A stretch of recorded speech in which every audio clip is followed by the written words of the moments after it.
30대 환자분들은 정확하게는 전립선 비대증으로 내원했다 이렇게 단정 짓기보다는 빈뇨, 잔뇨, 세뇨 뭐 이런 것들로 내원하시는 경우가 더 많다고 정확하게 그렇게 말씀드리는 게 맞을 것 같아요.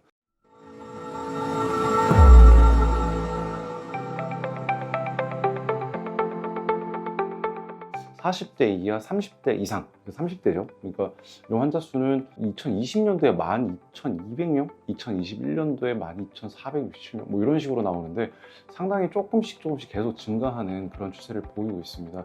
어떻게 보면 이제 더 이상 노년의 질병이다 이렇게 말할 수는 없는 실정인데 좀 이런 부분 때문에 많이 좀 젊은 환자분들이 이제 방문을 많이 하시는 것 같아요. 30대 환자분들은 정확하게는 전립선 비대증으로 내원했다 이렇게 단정 짓기보다는 하부 요로 증상, 그러니까 뭐 빈뇨, 잔뇨, 세뇨 뭐 이런 것들로 내원하시는 경우가 더 많다고 정확하게 그렇게 말씀드리는 게 맞을 것 같아요. 근데 이분들 중에 대부분은 방광염, 요도염, 뭐 전립선염 다른 원인을 가지고 있는 분들이 많고요. 전립선 비대증이 실제로 있는 걸로 진단되는 분들도 있습니다.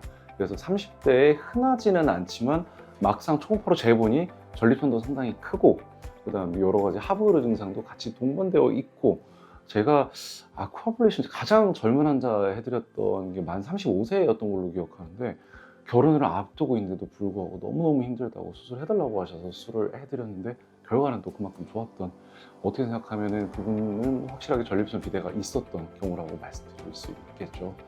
최근에는 또 건강을 많이 챙기시잖아요. 뭐 헬시 플레저 이렇게 말씀도 하시는 것 같은데 그런 트렌드 때문에 스스로 내가 좀 이상하다 그러면 예전보다는 문턱이 좀 낮아져서 조기에 병원을 방문하시는 분들이 많기 때문에 통계상으로는 더 환자가 증가한 것처럼 보일 수도 있겠습니다. 근데 유전적 요인이 상당히 강하다는 느낌을 많이 받아요. 환자분들이 실제로 병원에 오셨을 때 아버님을 모시고 아드님도 검사받고 같이 수술하신다든지, 형제가 같이 오셨는데 검사받고 두 분이 같이 수술하신다든지 이런 경우가 상당히 많이 있어서 내가 아버님이나 형이나 다른 분들이 전립선 비대증을 좀 앓았고 고생을 하셨다 이런 기억이 있으시다면 너무 늦기 전에 내가 증상이 어느 정도 있다면 꼭 검사를 받아보시길 바랍니다. 사실은 너무 걱정하실 거는 없어요. 막 힘든 검사보다는 일반적인 검사가 주가 됩니다. 간단하게 제일 중요한 게 국제 전립선 증상 점수 설문지가 있습니다. 세계적으로 통용되기도 하고 저희도 많이 쓰기도 하고 자가 진단에도 요즘 많이 쓰이는 것 같아요. 그래서 증상 점수를 확인해서 이제 의사랑 이제 환자가 같이 좀 소통할 수 있게 만들어 드리고요. 뭐 전립선의 크기랑 모양을 보는 거는 초음파가 제일 중요한데 예전에는 초음파가 정말 좀 우악스러웠어요. 뭐 2cm 이상 되고 그런데 그걸 항문을 통해 직장에 넣어서 보는 거였는데 요즘에는 서브 센티미터라 그래서 1cm가 채 안 되는 그런 프로브가 나오고 있기 때문에 굉장히 막 기분 좋은 경험일 겁니다. 이렇게 말씀드릴 수는 없겠지만 이것 때문에 진단을 미루실 정도는 또 절대 아니다.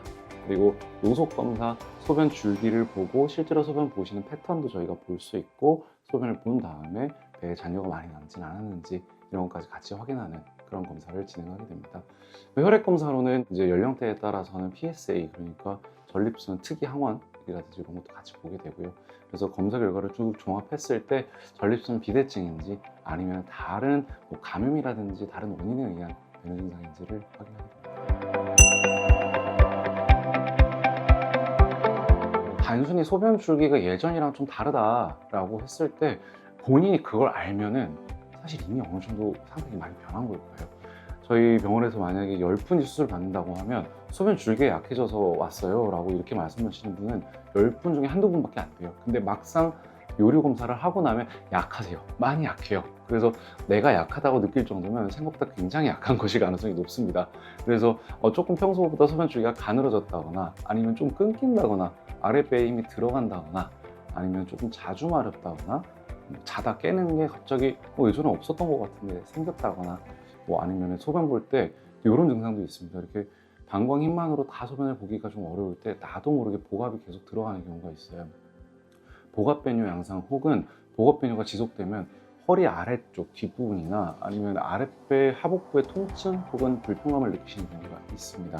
이런 경우에는 꼭 병원을 방문해 주시길 권해드리고, 또 전립선 비대증이 아니더라도 전립선염, 소변 볼 때 요도염처럼 좀 따갑다거나 뭔가 불편감이 앉아있을 때 반복된다거나 하시면은 전립선 비대증이 아니더라도 치료받아야 되는 질환이니까 병원 방문하시도록 합니다.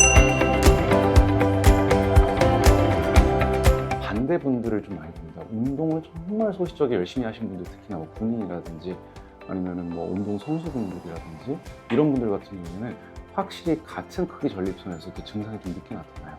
물론 이런 분들은 증상이 없다가 나타나셨을 때는 이미 어느 정도 늦어서 꼭 수술하셔야 되는 상태로 오시는 경우도 많은데, 반대로 얘기하면 운동이 좀 부족하신 분들이나 조직적으로 못 하시는 분들 같은 경우에는 같은 전립선을 가지고 있더라도 더 빨리 증상이 나타날 수 있겠죠.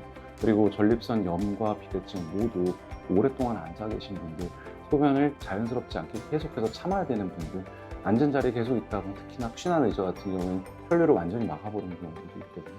그런 경우에는 통증, 당뇨 증상이 남들보다 더 빨리 그리고 더 심하게 나타나는 경우가 많습니다. 뭐 예를 들면 IT 업계 종사하시는 분들이나 뭐 배달하시는 분들, 특히 장거리 택시 하시는 분들, 이런 분들이 같은 크기에서도 훨씬 크게 불편을 호소하시는 경우가 많은 것 같습니다. 사실은 20대 분들까지도 요즘 오세요. 30대 분들 오시면은 검사 진단하고 괜찮은데 어떤 생활 습관을 가지고 계신지 이런 거 확인하는 것만으로도 삶의 질이 훨씬 더 좋아지는 그런 분들이 많으세요. 약 처방도 없이 가셨다가 너무 좋아졌어요, 이렇게 오시는 분들 많거든요. 30대라고 해서 불편하지 않은 게 아닙니다.